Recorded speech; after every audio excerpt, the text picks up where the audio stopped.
நிகழ்ச்சி. சரி, இன்னும் சமீப ஆய்வுல என்ன சொல்றாங்க அப்படின்னாக்க, உலகத்திலே அதிக பணக்காரர்கள் கொண்ட நாடு வந்து பாத்தீங்கன்னா கத்தாரா. அந்த அங்க வாழக்கூடிய மக்கள் தொகையிலே வந்து 14.3 விழுக்காடு கோடீஸ்வரரா இருக்காங்க.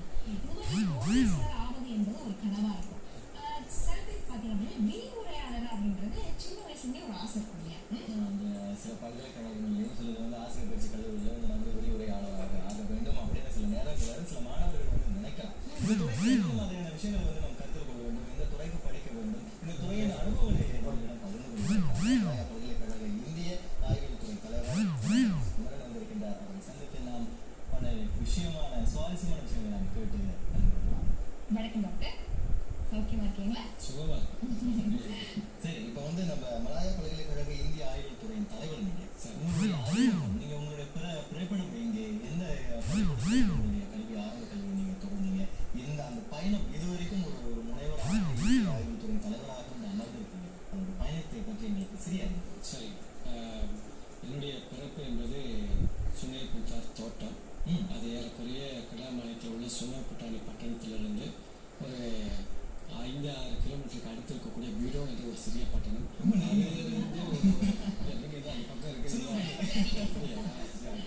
அங்கேருந்து பீடோ டவுன்லேருந்து ஒரு 7-8 கிலோமீட்டர் உள்ளுக்கு இருக்கிறது தான் வந்து நம்முடைய சுமைப்புத்தார் தோட்டம். அதுதான் பிறந்து வளர்ந்தேன்.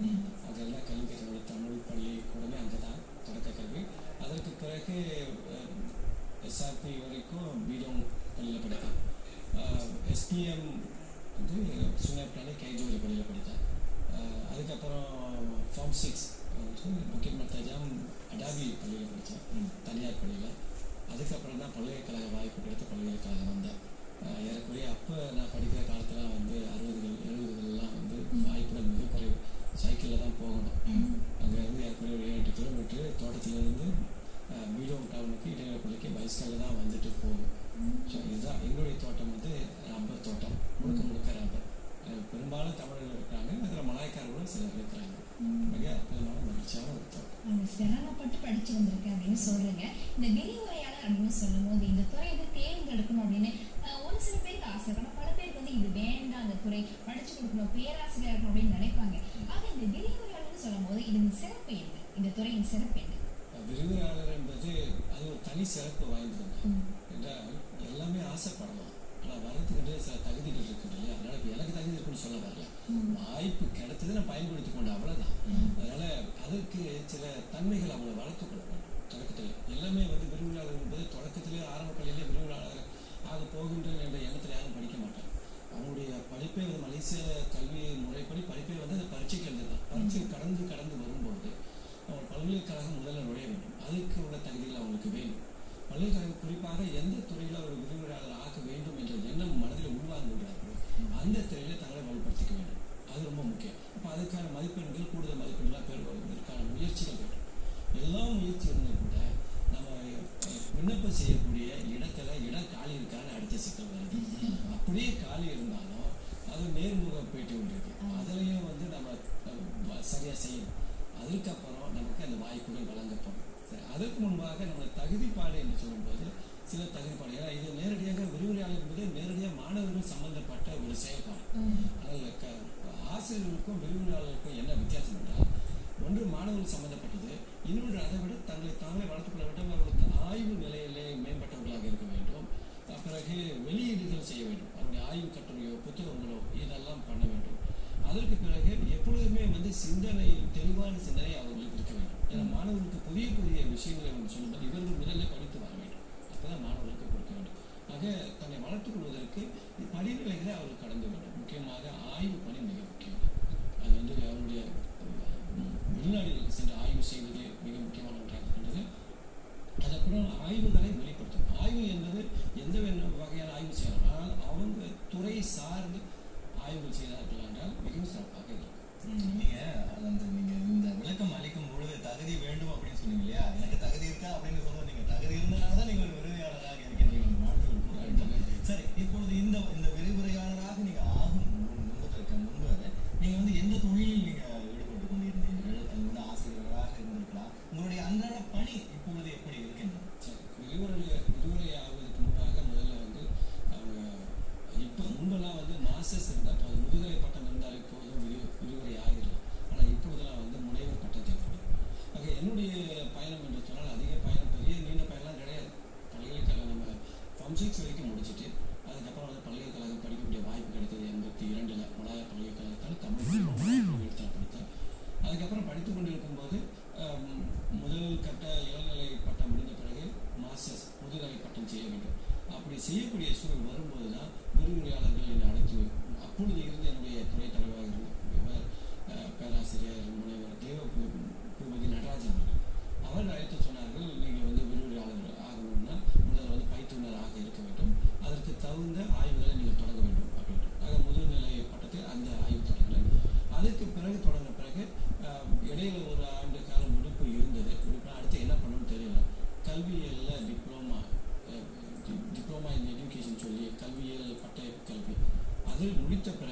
ஒரு 3 மாத காலம் இடைநிலை பள்ளியில் வந்து தற்காலிகமாக ஆசிரியர் இருந்த பாருங்க. அதுக்கு பிறகு எனக்கு இந்த வாய்ப்பு வழங்கப்பட்டிருக்கிறது. அதுக்கப்புறம் தான் என்னுடைய முனைவர் பட்டதான ஆய்வுகளை நான் மேற்கொண்டேன். இப்போ நீங்க எந்த துறையில வந்து விரிவுரையாளர்? என்னுடைய துறை என்று சொன்னால் சங்க இலக்கியம். சங்க இலக்கியம் தான் என்னுடைய துறை. இதனால் என்னிடத்திலே மாணவர்கள் வந்து முதுகலை முனைவர் பட்ட ஆய்வு மாணவர்கள் நிறைய இருக்கின்றார்கள். அவர்களெல்லாம் வெறும் சங்க இலக்கியத்தை மட்டும் இல்லாமல் கல்வி சார்ந்த செயல்களை அவர்கள் வந்து ஆய்வு செய்கிறார்கள். மற்ற இந்திய சமுதாயத்துக்கு தேவையான ஆய்வுகளையும் அவர் செய்கிறார். அது ரொம்ப முக்கியம். பல்கலைக்கழகம் என்பது தனிப்பட்ட துறை இருந்தாலும் இந்த ஆய்வு என்பது அந்த துறை சார்ந்தது மட்டும் இருக்காது. பெரும்பாலும் இந்தியர்களுடைய பொருளாதாரமோ அல்லது அவருடைய அரசியல் நிலையோ அல்லது கட்டொழுங்கு பிரச்சனையோ மாணவர்கள் பிரச்சனையோ இப்படி பலதரப்பட்ட நிலையில் அவர்கள் ஆய்வு மேற்கொள்ள வேண்டும். சரி, இப்பொழுது வந்து நீங்க மாணவர்கள் அப்படின்னு வந்து ஒரு மிகப்பெரிய சக்தியை நீங்க தொட்டுட்டீங்க. இப்ப இந்த துறையில இருக்கும் பொழுது சில ஆண்டுகளாக விரிவுரையாளராக இருக்கும் பொழுது அந்த மாணவர்களின் வளர்ச்சி எப்படி இருக்கின்றது? ஏன்னா நீங்க பல மாணவர்களை சந்தித்திருக்கக்கூடிய பழகி இருக்கக்கூடிய வாய்ப்புகள் அதிகமாக இருக்கின்றது. அப்போ உள்ள மாணவர்கள் எப்படி இருந்தாங்க, இப்ப வருகின்ற மாணவர்கள் எப்படி இருக்காங்க, என்ன மாதிரியான கேள்விகள் அவங்க உங்கள்கிட்ட கேட்கறாங்க? நல்ல சிறந்த கேள்வி. அது மாணவர்களுக்கு மட்டும் நான் பொதுவாக எல்லாம் தெரிஞ்சுக்க வேண்டியதான். அந்த காலத்தில் உள்ள மாணவர்களுக்கு படிப்பை தவிர மற்ற விஷயம் குறைவாக இருக்கும். ஆனால் இப்போ உள்ள மாணவர்கள் படிக்கிறதுக்கும் வரும் அப்படின்னு நினைக்கிறாங்க. அந்த மற்ற விஷயங்கள் அப்படி அவங்களுக்கு அவங்களுடைய சிந்தனையே மற்ற விஷயங்களும் போகக்கூடிய சூழல் அதிகமாக இருக்கு. அவங்களை குறை சொல்ல முடியாது. நாகரிகம் அல்லது நவீன உலகத்தினுடைய வளர்ச்சி தன்மை அவங்களை கொண்டு போகுது. அதற்கு இடையிலும் படித்து வருகின்றால் அதான் பெரிய விஷயம். அந்த போராட்டத்தின் மத்தியில் மற்றவர்களோட நண்பர்களாக இருக்கிறாலும் தன்னுடைய அறிவு வளர்வதற்கு பாடத்திலையும் கவனம் செலுத்தி படிக்கின்றார்கள். அது பெரிய விஷயம். பழைய மாணவர்கள் முன்பு உள்ள மாணவர்கள் கேட்க வேண்டிய கேள்விலாம் வந்து அந்த பாடம் சம்பந்தப்பட்ட கேள்விகள் மட்டும் கேட்பார்கள். இப்போ நான் சொன்னது போல அவர்கள் பல ஈடுபாடு இருக்கின்றனால பொதுவான செய்திகளும் சமுதாய சிந்தனைகளையும் அவர்கள் கேட்பார்கள். இது பாடத்துக்கு அப்பாற்பட்டதாக இந்த மாணவர்களை உருவாக்குவது என்பது கல்வியின் பால் மட்டுமல்ல, அவர்கள் முழுமையான இந்த ஹோலிஸ்டிக் என்று சொல்வாங்க, முழுமையான மாணவராக உருவாக்க வேண்டியது இந்த விரிவுரையாளருடைய கடமை. பிள்ளைகள் கொண்டு ஒப்படைச்சிட்டாங்க. விரிவுரையாளர் மட்டும் ஆசிரியர் அந்த வேலை தான் செய்கிறாங்க. பிள்ளைகளை ஒப்படைத்த பிறகு முழுமைப்படுத்த வேண்டியது ஆசிரியருடைய நடை உடை பாவனை அத்தனையுமே இந்த மாணவர்கள் கண்காணித்துக் கொண்டிருக்கின்றார்கள் என்பது ஆசிரியர் மட்டுமல்ல விரிவுரையாளர்களும் யோசிக்க வேண்டும். அவர்கள் ஏற்கக்கூடிய கருத்துக்களை கொடுத்து அவர்களுக்கு தேடல் எண்ணத்தை அதிகப்படுத்த வேண்டும். அது ரொம்ப முக்கியம். மாணவர்கள் அதிகமாக தெரிந்து தேடல் எண்ணம் எதை தேட வேண்டும் என்ற எண்ணத்தை உருவாக்கிட்டோமா அதை கொண்டு அவர்கள் மூளை வளர்வதற்கான வாய்ப்புகள் அதிகமாக இருக்கிறது. அந்த முயற்சியை அந்த சீண்டலை இந்த ஆசிரியர்கள் அது விரிவுரையாளர்கள் செய்ய வேண்டும். இப்போ சின்ன வயசா பள்ளி மாணவர்கள் பார்க்கும்போது பெருசா வந்தா என்ன ஆகுன்னு கேட்கும்போது மருத்துவர் வழக்கறிஞர் இந்த மாதிரி விஷயங்கள் தான் பொதுவா சொல்லுவாங்க. ஒரு விரிவுரை அப்படின்னு யாரும் வந்து சொல்றது ரொம்ப குறைவா இருக்கும். ஆகவே இங்க இருந்து இந்த துறைக்கான வாய்ப்புகள் எப்படி இருக்கு? நிறைய பேர் வந்து இதுக்காக படிக்கிறாங்களா, படிச்சு வராங்களா, இப்படி அது சரியான கேள்விதான். சின்ன பிள்ளைல கேட்கும்போது பள்ளியில கேட்பாங்க என்ன ஆக போறீங்க அப்படின்னா. நான் போகும்போது இப்போ எழுதும்போது கூட முதல்ல டாக்டர் மருத்துவர் தான் நான் அடுத்தது ஒரு வகையில் திருப்தி படுத்திக்கலாம். ஊசி போடல மூளைக்கு ஊசி போடக்கூடிய வாய்ப்பு கிடைச்சிருக்கு அப்படின்ற வகையில் டாக்டரை எடுத்துக்கலாம். இது பெரும்பாலும் எல்லாத்துக்கும் ஆசை தான். ஆசை கூட நான் சொல்ல மாட்டேன் ஆசைன்னு சொல்லி. அந்த நேரத்தில் நமக்கு தெரிந்த மிகப்பெரிய உத்தியோகம் அப்படின்னா இதுதான் அப்படின்னு நமக்கு தெரியும். அப்போ அதை காலப்போக்கில் அவன் படித்து வரக்கூடிய அவங்களுடைய திறன் பொறுத்து அவங்களுடைய துறை எந்த துறை என்று அவங்களால் தேர்ந்தெடுக்க முடியும். அதனால விரிவுரையாளர்கள் எல்லாமே விரிவுரையாளர்கள் ஆக முடியாது. அது சொன்னது போல வாய்ப்புகள் பல. அதனால அவங்களை வந்து வளர்த்துக் கொள்வதுதான் மிக முக்கியம். இந்த சவால்கள் என்று சொல்லும்போது போட்டி மனப்பான்மை. இப்போ நம்மளுக்கு தமிழர்களுக்கு அதிகமான வாய்ப்புகள் இருக்கின்றது. கல்வி அமைச்சு நிறைய வாய்ப்புகள் கொடுத்து அவங்களுக்கு வந்து மேல்நிலை கல்வி படிப்பதற்கான வாய்ப்புகள் கொடுக்கறதுனால இப்போ பிஏ முடித்தவர்கள் எம்ஏ முடித்து அதுக்கப்புறம் பிஹெச்டி முனைவர் பட்டம் முடித்த பிறகு அவர்கள் பல்கலைக்கழகமோ அல்லது ஆசிரியர் விரிவுரை கழகங்களில் கூட பயிற்சி கழகங்கள் கூட அவர்கள் விண்ணப்பம் செய்யலாம். விரிவுரையாக இருக்கு. ஆக வாய்ப்புகள் என்பது திறந்து விடப்பட்டிருக்கின்றது. நாம் தான் இந்த போட்டியான உலகத்தில் நம்மை நாம் உயர்த்தி பக்குவப்படுத்திக் கொண்டு அந்த போட்டிக்குள் நுழைய வேண்டும். அப்படி நுழைந்தால் தான் நமக்கு நம்ம யாரும் கூப்பிட்டு கொடுக்க மாட்டோம். ரொம்ப அழகா சொன்னீங்க. அவங்களை தானே வந்து உயர்த்தி கொள்ள வேண்டும், தயார் பண்ணணும். அப்பதான் அந்த வாய்ப்பு வந்து நம்ம எடுத்துக்கொள்வதற்கு சுலபமாக இருக்கு. சரி, ஒரு சுவாரஸ்யமான கேள்வி கேட்கலான்னு இருக்கு. நீங்க இந்த துறையில இருக்கும் பொழுது மாணவர்களுக்கு பாடம் போதிக்கும் பொழுது ஏதாவது ஒரு மாணவர் கை உயர்த்தி ஒரு சுவாரஸ்யமான கேள்வி கேட்டிருக்கோம்.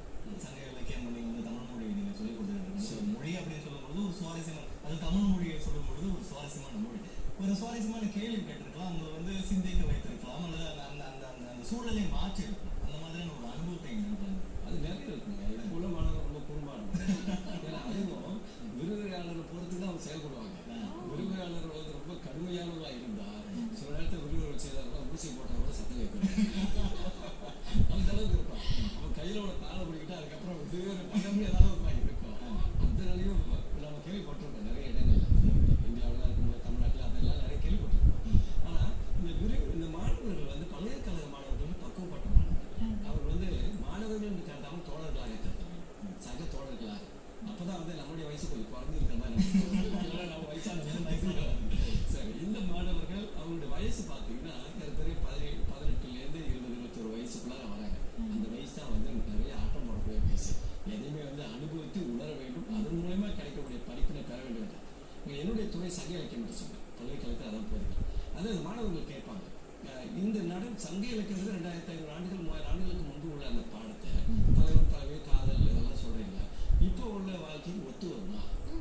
அங்க இப்போ வந்து எல்லாம் இன்டர்நெட் இணையம் அதுன்னு போயிட்டு இருக்கல, மெசேஜ் அப்படின்னு போயிட்டு இருக்கல, ஃபேஸ்புக் அப்படின்னு போயிட்டு இருக்கல. இது அந்த காலத்துல ரொம்ப பொறுமையா மீனை பார்த்து பறவை பார்த்து சரி அதெல்லாம் கவிதை சொல்லி வண்டை பார்த்து இந்த மனம் இருக்காங்க வண்டை கேட்டு இதெல்லாம் கைவிட்டா கொண்டு வந்து பூ கொண்டு வந்து கொடுத்து இதெல்லாம் வந்து பொறுமை கிடையாது. சங்க இலக்கியத்தை பொறிப்பது என்பது சவாலான ஒன்று. அந்த காலத்துல வந்து ஆசிரியர்கள் வந்து சூத்திரங்கள் சொல்லுவாங்க, யாப்பில் கட்டு தொல்காப்பியத்தில் இது இருக்கு படிச்சுட்டு வாங்க அப்படின்னு. ஆனால் இதெல்லாம் இப்போ சொல்ல முடியாது. நீ சூத்திரம் சொன்னா அவன் தூக்கிடுவாங்க அந்த பாடலாம். ஆக இந்த காலத்தில் போதிக்கும்போது இந்த பிள்ளைகளை காட்சிக்குள் கொண்டு வந்து சேர்க்க வேண்டும். தலைவனை பற்றி பேசும்போது அவனே தலைவனா மாறும். பொண்ணாக இருந்தால் தலைவனா மாறக்கூடிய உணர்வு தலைமையாக மாற்ற வேண்டும், செவிலியாக மாற்ற வேண்டும். இப்படி எல்லா பாத்திரங்களை ஏற்கும்போது அவர்களே காதல் உணர்வு கொண்டு வந்து சேர்க்கணும். தப்பு கிடையாது. காதலுக்கு தான் ஆகினாரு, யாரும் ஓட முடியாது. காதல் வரலன்னா ஏதோ பிரச்சனைன்னு அர்த்தம். ஆக இந்த மாணவர்களுக்கு பெரிய சவால் இல்லை. அவங்க கேட்கக்கூடிய கேள்வி அதுதான், இதெல்லாம் நிஜ வாழ்க்கையில சரியா வருமா? வரும். ஏற்புடையதாக அதுக்கு இலக்கியங்கள் அறிவு இருக்கும்போது, இலக்கிய தன்மைகளை உணரும்போது அதை சொல்லும்போதே அவர்கள் பிரமித்து போகிறார். இவ்வளவு இருக்கின்றதா, இவ்வளவு இயற்கையை ரசிக்கக்கூடிய தன்மை நம்முடைய இலக்கியங்களை இருக்கா அப்படின்னு வரும்போது அவங்க மிக பிரமித்து போகின்றார்கள். இதுதான் பெரிய சவால். நீங்க சொல்ல எங்களுக்கு ரொம்ப ஆச்சரியமா இருக்கு. சரி, நிறைய மாணவர்கள் உங்களுடைய துறைக்கு படிக்கணும்னு ஆசைப்படுவாங்க, அவர்களுக்கு உங்களுடைய ஆலோசனை ரொம்ப மகிழ்ச்சி. படிக்கணும்னு ஆசை ஒரு காலத்தில் நிறைய தான், இப்பயும் ஆசை இருக்கு. ஆனால் அதில் சில கட்டுப்பாடுகள் இப்போ வந்துருச்சு. நீங்கள் நிறைய படிக்கணும் ஆசைன்றது வந்து நான் என்ன முதுகலைக்கும் முனைவர் பட்டத்துக்கு ஏற்றுக்கொள்வேன். நம்ம துறை ஆய்வியல் துறை, இந்திய ஆய்வுத் துறை என்பது அதனுடைய எண்ணிக்கை குறைந்து குறைந்து குறைந்து இப்போ கட்டுரும்பா போய்கொண்டு இருக்கின்றது. எல்லாருக்கும் தெரிந்த ஒன்று. 140 மாணவர்களுக்கு மேல் விரிவுரை மண்டபத்தில் சொல்லிக் கொடுத்த நிலை போய் இப்பொழுது கடந்த ஆண்டு 13 மாணவர்கள் மட்டும் முதலாம் ஆண்டுக்கு வந்திருக்கின்றார். 13 மாணவர்கள். அதாக இது துறையினுடைய குறை கிடையாது. இது பல்கலைக்கழகமே வந்து ஆய்வியல் பல்கலைக்கழகமாக மாற்றப்பட்டதன் காரணமாக அறிவியல் துறைக்கு அதிக வாய்ப்பும் கலைத்துறைக்கு சஸ்திரா என்று சொல்லக்கூடிய கலைத்துறைக்கு குறைந்த வாய்ப்பு கொடுத்தாலும் 60-40 விழுக்காடு இருக்கிறாங்க. இந்த 40 விழுக்காடு மாணவர்கள் ஏறக்குறைய 1500 மாணவர்களாக எடுத்த அந்த கலைப்புலம், அதில் 14 ஏற்பட்ட கலைப்புலம், அதில் வந்து இப்போ பிரித்து கொடுக்கும்போது 13 மாணவர்கள் வராங்க. அது இது போராட்டமான ஒரு சிறந்த மாணவர்கள் மட்டும்தான் அங்கே பங்கெடுக்க முடியும் என்று சொல்லுங்கள். ஆனால் மாஸ்டர்ஸ் பிஹெச்டி சொல்லும் முதுகலை முனைவர் படத்துக்கு ஏறக்குறைய 70 மாணவர்களுக்கு மேல இடத்துல படித்து கொண்டிருக்கிறாங்க பட்ட படிப்பு. சரி டாக்டர், உங்களுடைய ஆலோசனை ரொம்ப முக்கியமான ஒரு ஆலோசனை. ஏன்னா அவங்களை தயார் நிலை படுத்துட்டு பிறகுதான் முதல்ல ஆரம்ப கல்வி ரொம்ப முக்கியம், பல்கலைக்கழக